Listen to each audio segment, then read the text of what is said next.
Indépendance totale. 7h, 10h sur Radio Courtoisie, ligne droite, Corentin Périni. Bonjour Didier Maisto. Bonjour à tous. Alors, vous vouliez nous parler, quelles sont vos actualités aujourd'hui? Vous êtes journaliste indépendant, on le rappelle.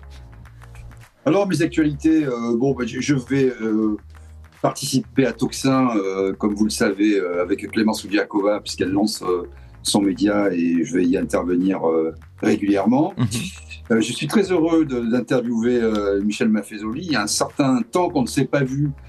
Voilà, je suis très heureux de l'interviewer. Pour la clarté des échanges et pour la transparence absolue, je dois dire que moi-même, j'étais franc-maçon au Grand Orient de France, que j'ai quitté ma loge et l'obédience pour les mêmes raisons, strictement les mêmes raisons, qui sont bien expliquées et rassemblées dans le livre de Michel Maffezoli. Donc oui, je pense que les lumières sont éteintes. Je ne sais pas si elles se rallumeront un jour, mais en tout cas là, c'est le noir absolu. Et bien justement, on va en parler tout de suite avec Michel Maffezoli.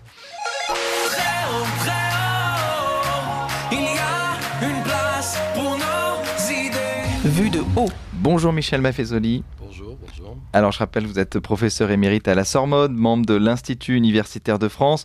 Vous avez écrit notamment L'ère des soulèvements, avènement d'un doux totalitarisme aux éditions du Cerf. Et puis vous êtes avec nous ce matin pour nous parler de ce livre, Le Grand Orient. Les lumières sont éteintes, la perte de l'idéal maçonnique aux éditions Guy Trédaniel. Alors vous êtes arrivé dans la franc-maçonnerie en 1972. Et pourquoi à ce moment-là, vous avez décidé de vous engager dans la franc-maçonnerie ? C'est difficile à dire. Finalement, je ne sais pas. Un de mes amis, à l'époque, j'étais jeune, a dû m'attirer. C'est amusant. J'étais à Lyon à l'époque et je suis rentré dans une loge qui était partagée entre des commissaires de police et des anarchistes. Vous pouvez imaginer où j'étais moi-même personnellement. Et il y avait cette espèce de grande tolérance. Je rappelle que Lyon fut l'endroit où, en 68, il y a eu un mort, un commissaire de police qui fut tué par un camion qui était tombé sur lui. Et en même temps, dans cette loge, il y avait cette espèce de grande tolérance. Voilà ce qui m'avait séduit. C'est-à-dire que dans des positions on ne peut plus hétérogènes les unes par rapport aux autres, il y avait cette grande liberté de penser, qui m'a paru, qui est restée fort longtemps au Grand Orient. Vous avez compris que je considère que ce n'est plus le cas actuellement. Oui, vous parliez dans votre livre d'harmonisation des contraires. Ouais. Mais alors, vous n'êtes, on va le dire, vous n'êtes pas laïcard, vous n'êtes pas rationaliste, vous n'êtes pas progressiste, et pourtant vous avez été attiré par cette franc-maçonnerie qui n'est pas connue pour être plutôt, qui est connue plutôt pour être anticléricale. Pour partie. Pour partie. Et j'étais disciple de mon maître Gilbert Durand, qui est un grand anthropologue de l'imaginaire, qui lui-même était franc-maçon. D'ailleurs, ce livre lui est pour partie dédié. Et il ne faut pas oublier qu'il y avait dans la maçonnerie quelque chose qui était de l'ordre du symbolique, de l'imaginaire, le spirituel, n'ayons pas peur du mot. Et donc, tant que cela a prévalu, eh bien, il me paraissait important de pouvoir rester là, en nuançant ce qu'étaient les positions par trop laïcarde, tel que vous venez de le dire, d'une bonne partie du Grand Orient. Parce que ce que vous dites dans votre livre, c'est que vous étiez attaché au rite maçonnique, au chemin initiatique. Alors, tous ces rites, tous ces chemins, c'est aussi l'objet de certains fantasmes de temps en temps. Alors, pourquoi ça vous attirait particulièrement, ces chemins, ce rite ? Peut-être était-ce mon enracinement chrétien et catholique, dans le sens traditionnel du terme. À l'époque, quand j'ai fait ma thèse d'État justement avec Gilbert Durand, et ce n'était pas de mode, je rappelais que le rituel, c'est ce qui permet de rendre visible une force invisible. C'est-à-dire ce qui justement n'est pas, encore une fois, du pur matérialisme ou du pur économicisme. Donc voilà, il s'est trouvé que le Grand Orient avait pour partie, garde quelques petits restes de ces traditions rituelles. Vous avez compris que pour moi, le rituel, je dis bien, est une manière, encore une fois, de visibiliser, d'enraciner ce spirituel mystérieux, qui est en quelque sorte cette chose invisible dans laquelle nous baignons. Rendre visible une réalité invisible. Alors, je me tourne vers Didier Maisto. Vous, Didier Maisto, vous avez été aussi franc-maçon, vous avez aussi quitté la franc-maçonnerie comme Michel Maffezoli. Qu'est-ce que vous a inspiré ce livre, donc Le Grand Orient, les lumières sont éteintes, aux éditions Guy Trédaniel? Je crois que Michel Maffezoli fait tire des enseignements assez synthétiques de tout ce que le Grand Orient, notamment les autres obédiences, je ne les connais pas, a abandonné. Effectivement, le rituel, c'est très important parce que c'est une manière de communiquer de façon organisée et d'aller chercher justement ce lien entre le visible et l'invisible. Et les rituels, c'est pas du détail, c'est quelque chose d'important qui permet justement cette communication entre les différents membres de la loge. Cette histoire n'est pas nouvelle parce que ce n'est pas une religion, mais disons que ce spirituel débarrassé de Dieu. Il faut dire aussi que la franc-maçonnerie, et notamment le Grand Orient, est à l'origine, pas seulement lui, mais de la République française. Donc on comprend ce qu'il a inspiré. Mais se débarrasser du grand architecte de l'univers, de toute référence, puisque on ne parlait pas de Dieu, mais du grand architecte de l'univers, c'était la première étape. Et petit à petit, le symbolisme a été abandonné. Qu'est-ce que le symbolisme ? C'est une manière de communiquer par l'étude des symboles, de ce que les mots ne peuvent pas dire, de ce que les mots ne peuvent pas embrasser comme réalité visible et nous faire toucher un petit peu à l'invisible. Et donc, petit à petit, effectivement, la politique a fait son entrée dans les loges, puis le matérialisme, puisque normalement on doit laisser les métaux à la porte du temple, selon la formule consacrée. Et puis petit à petit, les débats qu'on retrouve finalement dans tous les think tanks, dans tous les clubs de pensée, sur la théorie du genre, sur je ne sais quoi, ont complètement envahi les loges. Or, les loges se piquaient de parler même de bioéthique, etc., avec des gens qui ne sont absolument pas spécialistes de tous les sujets abordés. Et donc, on se retrouve en loge à la fois avec des affaires de la cité, du matérialisme et des sujets très techniques que n'importe quel think tank beaucoup plus pointu sur le sujet aborderait de façon bien plus intelligente et pertinente. Donc voilà, c'est un ensemble de choses. Et ensuite, on a vu un certain nombre de grands maîtres participer à des débats sur des chaînes d'infos, sur des thématiques très éloignées de ce qui devait les animer, certains faisant la promotion des armes, d'autres de la sécurité. Je ne citerai pas de nom pour ne pas être indélicat, mais voilà où on en est. Et en plus, je dirais, moi j'ai quitté j'y ai été peut-être fin des années 90 jusqu'en 2010, donc ça fait plus de 13 ans que j'ai quitté la franc-maçonnerie. Mais je dirais aussi que ce que j'ai observé et que Michel Maffezoli aborde de façon continue dans son livre, c'est cette espèce de défense de tout ce qui est pouvoir, en fait. On l'a vu pendant les Gilets jaunes, j'étais très choqué du traitement, quand l'obédience en parlait, c'était toujours pour prendre le parti des forces de l'ordre et dire que ces Gilets jaunes étaient des gens dépravés, antisémites, contre la République, contre les institutions.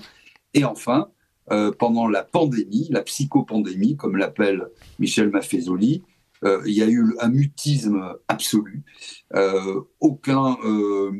Aucune intervention sur l'absence, la limitation drastique des libertés publiques, sur le fait de mettre en place finalement deux catégories de citoyens, les citoyens et les métèques, pour reprendre une métaphore philosophique. Et donc la franc-maçonnerie s'est perdue. Il y a eu beaucoup de fantasmes autour de la franc-maçonnerie. En réalité, c'est juste une réunion de gens censés réfléchir pour propager les vérités acquises à l'intérieur du temple, c'est-à-dire un certain humanisme. Et malheureusement, nous en sommes aujourd'hui très très loin. En tout cas, je parle pour le Grand Orient, comme Michel Maffezoli, que j'ai connu.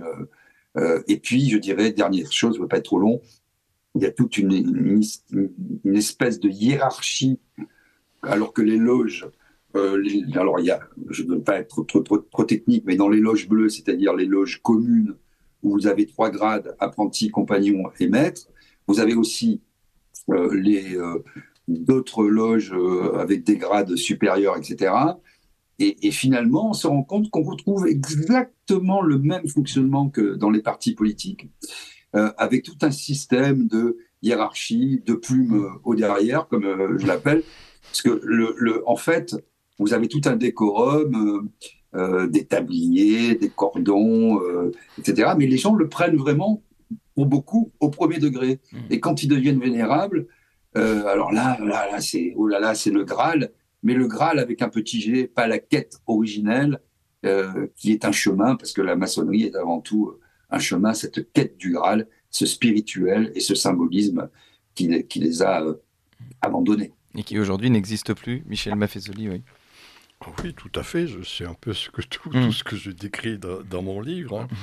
Comment dire toute société, de toute façon, quand on regarde sur la longue durée, il y a des sociétés de pensée, n'ayons pas peur du mot, des pensées ésotériques, hein, c'est-à-dire où, dans le fond, ce qui est important, c'est ce spirituel, le symbolique. Et cela, après, devient exotérique, sort, hein, si je puis dire. Et on regarde ça depuis Pythagore, on regarde ça chez les Épiciens, on regarde ça chez les Templiers, etc. Et d'une certaine manière, la franc-maçonnerie avait pris ce relais. À bien des égards. Et puis, ce que j'ai montré, d'ailleurs, Didier Maisto vient de le signaler, c'est en 1877 qu'il y a en France, pour le Grand Orient, l'abandon de ce grand architecte de l'univers, c'est-à-dire, dans le fond, le fait qu'il y a une négation ou une dénégation du sacré sous ses diverses modulations et de la déité en particulier. Et donc, voilà, c'est un peu cela qui est la grande caractéristique. Sur plusieurs décennies, ça ne se fait pas du jour au lendemain. J'ai bien dit tout à l'heure, hein, encore une fois, moi j'ai connu beaucoup de loges où on gardait cette dimension symbolique, hein, cette dimension spirituelle. Mais peu à peu, ça a été mis de côté et du coup, les rituels ont perdu ce qu'était leur essence. Les rituels, c'est dans le fond passer des mots à la parole. Les mots, encore une fois, qui sont les nôtres, pour arriver à cette fameuse parole perdue, c'est-à-dire ce qui est le propre même, d'ailleurs, du début de l'évangile de Saint Jean. Au début était le Verbe. Et on voit bien comment, progressivement, la maçonnerie est devenue, de ce point de vue, assez laïcarde. Et la forme actuelle, et ça m'a beaucoup chagriné, c'est la prévalence du sociétal. Il s'est trouvé que moi, dans ma jeunesse et dans ma thèse d'État, j'avais montré que ce qui était important, c'était le sociétal. Et là, je le critique violemment en montrant que, dans le fond, le sociétal, je m'inspirais d'Heidegger quand il parle de l'historial pour montrer l'importance de l'histoire, de Lukács quand il parle de l'objectal, et de Gilbert Durand quand il parle de l'imaginal, etc. Moi, j'avais dit à l'époque, 1978, le sociétal, c'est quelque chose qui fait qu'il y a une manière d'être ensemble qui n'est pas simplement rationnelle. Voilà. Et maintenant, le mot sociétal en est venu à désigner n'importe quoi. Quand on n'a rien à dire, on dit sociétal, si je puis dire. Alors du coup, c'est un peu cela, ces planches qui sont sociétales. Alors c'est LGTB, je ne sais plus comment ça s'appelle, j'ai machin chose. LGBTQ+, tous ces trucs-là. C'est le genre, c'est le sexe, c'est la peau, etc. Et c'est en ce sens que je débute mon premier chapitre, c'est sur le wokisme maçonnique. Hein, c'est-à-dire, dans le fond, quelque chose qui reprend la philosophie des Lumières, une universalisation, mais qui va universaliser une particularité. Hein, j'ai bien dit, sexe, peau, genre, etc. Voilà, et dans le fond, le mot sociétal, c'est ça, et on a progressivement évacué toute une série de planches, comme on dit, hein, c'est-à-dire d'interventions de type symbolique, ce qui est de plus en plus d'ailleurs critiqué au sein même du Géo. Voilà. Alors il se trouve quand même, et là-dessus, je tiens à le rappeler ou à le dire à Didier Maisto. Du Grand Orient, pour Géo, c'est Grand Orient. Le Grand Orient, oui, c'est le Grand Orient, mais existe d'autres formes de maçonnerie, hein, la Grande Loge nationale de France, la Grande Loge de la spiritualité et de la culture, il y en a des quantités. Moi, j'étais souvent invité, je continue à être invité dans diverses de ces obédiences qui, justement, ne pêchent pas par le côté sociétal ou simplement wokiste ou politiste. Hein. C'est-à-dire, en effet, c'est devenu, moi je dis, j'emploie un néologisme, un club politiste. Hein, c'est-à-dire quelque chose qui fait qu'on a oublié ce qu'était, j'ai bien dit, ce fondement ésotérique, n'ayons pas peur des mots, et pour revenir politique, alors c'est amusant de voir que autant les partis politiques et les syndicats sont en perte de vitesse accéléré, je dirais, eh bien, c'est à ce moment-là le géo qui reprend la suite. Vous voyez, juste pour mémoire, c'est une petite méchanceté que je ne peux pas ne pas dire. A été élu il y a 2-3 jours le grand maître du Grand Orient, qui est un syndicaliste. J'ai lu son discours hier. C'est un discours politique et syndicaliste. Dans le fond, à la page 40 de mon livre, je montre que dans le fond, mais je ne pensais pas à lui en disant cela, que dans le fond, de plus en plus, la technobureaucratie maçonnique trichait. Tricher avec ce qu'étaient les origines. Et je rappelais qu'un des vieux mots français du mot tricher, c'est-à-dire escroquer au jeu, c'est trichard. C'est le nom du grand maître actuel. Donc c'est tout un symbole d'une certaine manière que je n'avais pas prévu, mais qui traduit bien un peu ce glissement que je viens de dire, encore une fois, de ce qui était une recherche spirituelle et qui est devenu tout simplement une forme actuelle du matérialisme historique, d'obédience marxisante ou socialisante, ce qui est la grande tendance du Grand Orient. Alors Didier Maisto, donc on a compris il y a une perte du spirituel dans la franc-maçonnerie, il y a aussi donc ce que vous appelez une bouquisation, et puis c'est devenu donc un club de plus en plus de cobinage où les gens se renvoient à l'ascenseur et finalement sont là non pas par idéologie mais par ambition personnelle. Didier Maisto, c'est ce que vous avez ressenti aussi? Oui, d'ailleurs c'est même pas une idéologie, ce que démontre bien dans son livre Michel Maffezoli, c'est que il y a eu différentes étapes et effectivement il a parlé de l'évangile et de Saint Jean, etc. En réalité, la franc-maçonnerie a été créée pour quelque part faire une spiritualité sans Dieu, une spiritualité sans saint, une spiritualité sans dogme. Voilà. Et donc, petit à petit, en fait, le grand architecte de l'univers a été balayé, en tout cas au Grand Orient. Puis après, ne subsiste qu'une espèce de livre blanc, où il n'y a plus rien n'est écrit, et où toute référence au texte sacré, quel qu'il soit, est bannie. On peut dire, cela n'est pas grave. Sauf que, dans les faits, petit à petit, cette spiritualité, cette essence qui relie, qui est un peu, justement, inconnaissable, qui est un peu mystique, n'ayons pas peur des mots, complètement abandonné, notamment le travail, ce qu'on appelle les planches, puisque d'où l'idée on planche, qui sont présentés par les différents adeptes, les différents membres d'une loge. Et petit à petit, alors que la prise de parole est très ritualisée, très encadrée, tant qu'on est apprenti, on se tait, on écoute, et ensuite on ne prend pas la parole n'importe comment. Si vous voulez. On demande la parole sur une colonne, la parole nous est attribuée, et c'est très ritualisé. Tout cela pour justement être à l'écoute de l'autre, et faire émerger passer justement de la parole au verbe, ou l'inverse comme on veut, quelque chose qui soit une parole commune, enrichie des uns et des autres. Bon. Et c'est devenu un petit peu la foire d'empoigne, la foire tout court. Et effectivement, quand le sociétal a envahi petit à petit les loges, on a perdu l'essence même de ce que devait être la maçonnerie, quoi. Alors après, c'est vrai qu'il y a d'autres obédiences. Je connais la loge des cultures de la spiritualité, très bien. Je connais très bien son fondateur, et ce qui l'a poussé à créer cette petite obédience, où justement les gens sont encore libres. Parce que ce qui est important aujourd'hui, comme les médias mainstream sont devenus à peu près n'importe quoi, comme en France on aime bien vous accoler des étiquettes sur le front, ce qui manque aujourd'hui, je pense, ce sont des lieux, des espaces où on peut échanger sans être jugé, sans être vilipendé, sans être insulté. Et ces espaces, c'était les loges. Et aujourd'hui, malheureusement, voilà, elles ont été rattrapées par le matérialisme de nos sociétés contemporaines. Par le matérialisme et puis aussi par un phénomène aussi d'élite dans la franc-maçonnerie.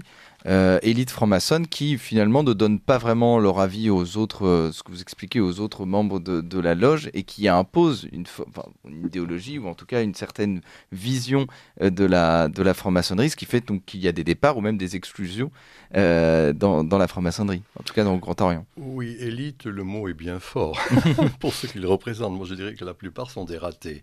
Oui. C'est-à-dire, et je le dis très sincèrement et très simplement, de voir comment il y a des gens qui sont des minus abins, des séries B dans leur métier, par exemple commissaire de police tel que je disais tout à l'heure, syndicalistes ainsi que je viens de le rappeler, mais ne font pas une carrière professionnelle très importante. Et là, en effet, ce que disait Didier Mastiot est fort juste, eh bien, trouve au travers du décorum, au travers des cordons, on appelle cela la cordonite, c'est-à-dire le fait, encore une fois, de se parer d'un certain nombre d'insignes, qui fait que c'est une manière de racheter cette espèce de vie professionnelle mineure et de peu d'intérêt. Voilà. Alors, c'est ce qui conduit à l'affairisme. Et c'est ce qui conduit, encore une fois, aux côtés de lobby qui est devenu le Grand Orient de France.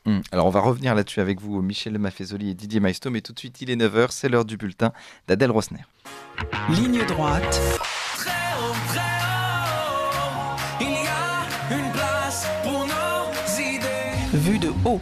Alors, on parlait donc de la franc-maçonnerie, et puis évidemment de ces élites, finalement, que vous nous dites, les élites franc-maçonnes qui sont, je vous cite, des ratés qui sont contents de pouvoir avoir une bande, ou en tout cas un groupe sur lequel exercer une certaine autorité. Alors, vous le savez, la franc-maçonnerie a cette réputation d'avoir une influence, notamment sur la politique française. Et évidemment, ce qu'on voudrait demander à deux anciens francs-maçons, c'est est-ce que c'est vrai? Est-ce que c'est un fantasme? Quel est véritablement l'impact de la franc-maçonnerie sur la politique française?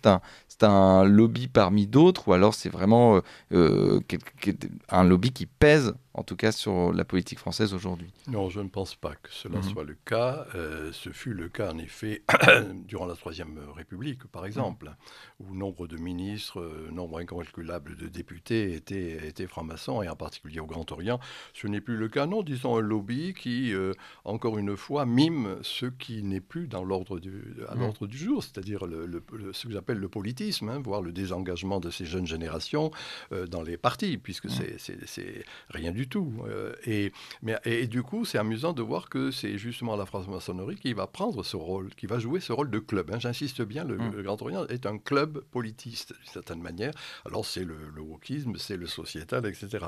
Le paradoxe, et je m'appuie ici sur un de mes grands amis décédés, Charles Porcé, historien de la franc-maçonnerie, qui avait montré justement, dans un livre fameux sur Hiram sans culotte, c'est-à-dire Hiram, c'est la figure de la franc-maçonnerie, comment justement cette figure-là, constructeur du temple, était en phase avec l'esprit du temps, au XVIIIe siècle.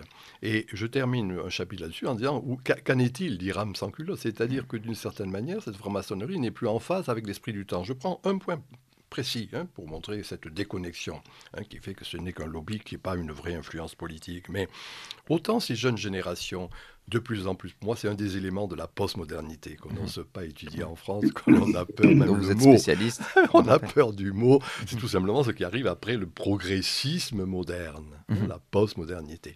Eh bien, autant ces jeunes générations ne s'engagent plus, ne sont plus attirés par le politique, autant le pèlerinage de Chartres lors de Pentecôte a drainé les milliers de personnes que l'on sait, autant les rassemblements de la jeunesse mondiale de la jeunesse, à Lisbonne en particulier, en est un bon exemple de cette espèce de désir, de recherche de quelque chose de spirituel. Moi, c'est une de mes hypothèses, et dans plusieurs de mes livres, d'ailleurs, à côté de ce pamphlet dont on parle actuellement. J'ai fait des livres sur la nostalgie du sacré, j'ai fait des livres sur la logique de l'assentiment, m'inspirant du cardinal Newman, montrant qu'il y avait profondément, si vous voulez, chez les jeunes générations, ce souci, ce désir de spirituel, n'ayant pas peur du terme. Et là, voilà, c'est abandonné. Alors voilà, de ce point de vue, c'est raté que je dis, professionnellement, trouvent là une manière de se valoriser, dans le sens simple du terme, et en même temps ne sont plus du tout en phase avec l'esprit du temps, qui de plus en plus, de mon point de vue, va voir ressurgir l'importance de l'imaginaire, du symbolique et du spirituel. Alors, on va en reparler justement de cet imaginaire. Donc, on comprend que la franc-maçonnerie a abandonné cet imaginaire. Didier Maisto, je me tourne vers vous. C'est devenu un club et c'est devenu... est-ce que vous avez vu qu'il y avait un véritable impact, une véritable influence de la franc-maçonnerie sur la politique française, ou alors c'est seulement un club de personnes qui se cooptent les uns avec les autres? Alors, pour répondre à votre question, il me vient à l'esprit cette phrase de Sacha Guitry: un homme sur 1000 est un meneur d'hommes. Les 999 autres sont des suiveurs de femmes. Donc aujourd'hui, je dirais que depuis un certain temps, non, la franc-maçonnerie n'a plus aucune influence sur la vie politique française. Ce fut le cas effectivement sous la Troisième République, un peu sous la Quatrième, et puis ça s'est étiolé petit à petit. Non, aujourd'hui, ils sont, et c'est beaucoup plus grave d'ailleurs, dans le suivisme. C'est-à-dire quand ils voient qu'un homme politique a les honneurs de la presse, j'ai observé ça plusieurs fois, et notamment avec Emmanuel Macron. Si vous voulez, le nombre de francs-maçons qui soutiennent Emmanuel Macron et qui l'ont soutenu mordicus durant l'épisode des Gilets jaunes, des retraites, j'avais l'impression d'entendre Monsieur Ciotti, quoi.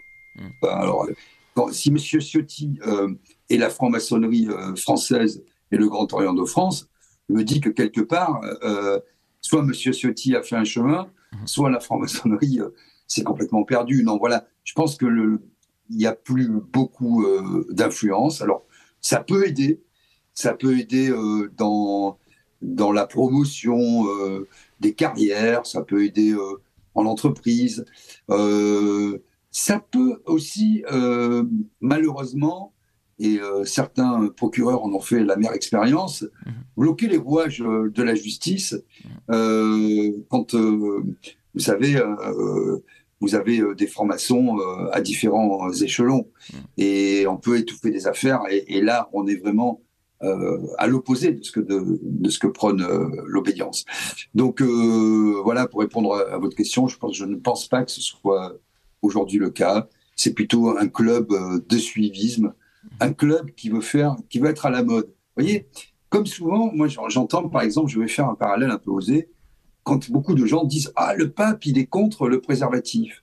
Le pape, il est pour les migrants, etc. » Mais le pape, il est dans l'absolu. Il n'a pas à être dans le relatif. Après, on peut combattre le cléricalisme, on peut combattre la religion catholique. Mais si le pape commence à être dans le relatif, parce que justement la franc-maçonnerie, c'est aussi ça, c'est ce rapport subtil entre le relatif et l'absolu. Et il y a tout le pavé mosaïque, je ne vais pas rentrer dans les détails, justement, cette jointure entre le noir et le blanc, l'obscurité et la lumière, le relatif et l'absolu. Avec ce fil du rasoir, il faut être un peu à mi-chemin entre les deux et pousser le curseur chaque fois. Ce sont des choses assez fines.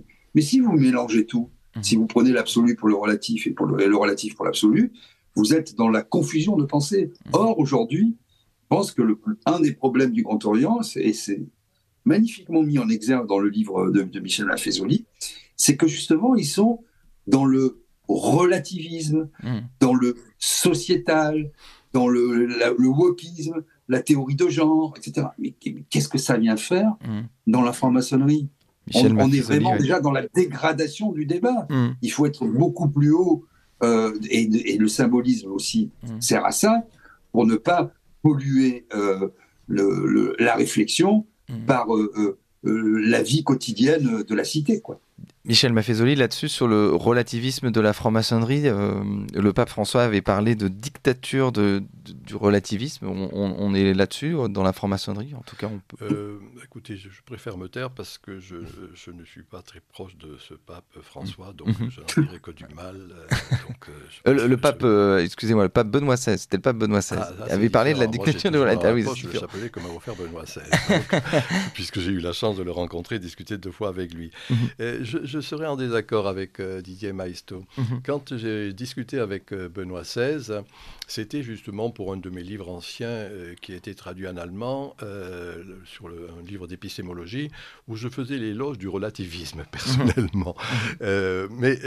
Alors j'ai expliqué à ce pape, qui était un bon connaisseur de la pensée allemande et de Simmel, qui est un des philosophes qui m'a inspiré, que le relativisme n'est pas l'abdication de pensée, mais c'était la relativisation d'une vérité unique, premièrement, et la mise en relation de ces vérités les unes par rapport aux autres. Donc, personnellement, moi, je sais que c'est difficile à dire, mais je suis personnellement un tenant de ce relativisme. Je considère que le Géo n'est pas relativiste, il est dogmatique, il est inquisitorial. Il se présente comme étant une obédience adogmatique, alors qu'il rejoue, en quelque sorte, l'inquisition du Moyen-Âge. Donc là-dessus, je pense que, voilà, c'est des petites nuances philosophiques. Non, ce qui est en jeu... Michel, c'est juste, si vous me permettez, je suis d'accord avec... En fait, on n'est pas en désaccord. Je disais simplement qu'entre le relatif et l'absolu, il faut un va-et-vient permanent, et qu'effectivement, si on est dans l'un ou dans l'autre, alors soit on devient dogmatique, soit on n'est que dans la vie de la cité, et que l'un doit nourrir l'autre, effectivement, dans une espèce de dialectique à la Hegel qui va créer du sens pour la vie de chacun. C'est ça que je dis. Oui, non, mais je suis d'accord avec ce que vous venez de dire. Disons qu'il y a un va-et-vient. Ce n'est pas le cas dès le moment où il y a du dogmatisme, ce qui ne me paraît être le cas avec l'intolérance qui est en jeu. Voilà, c'est tout. Et de ce point de vue, ils sont, à proprement parler, vraiment... un de mes chapitres s'appelle « Abattardissement ». Et je montre d'ailleurs ce que a indiqué Didier Massot il y a un instant, qu'il y a... Alors moi, j'emploie le mot. Je n'ai pas peur des mots, puisque c'est un pamphlet, donc je suis assez violent, bien évidemment, dans ce pamphlet. Je suis en train de préparer un autre livre, d'ailleurs, qui sera la suite de là, qui sera plus théorique, qui s'appellera « Est-ce que la franc-maçonnerie peut réenchanter le monde ?» qui va paraître en novembre, d'ailleurs, où justement, au-delà de mon pamphlet, je montre qu'il peut exister une franc-maçonnerie authentique, traditionnelle, s'inspirant encore de cette dimension spirituelle et symboliste que j'ai dit.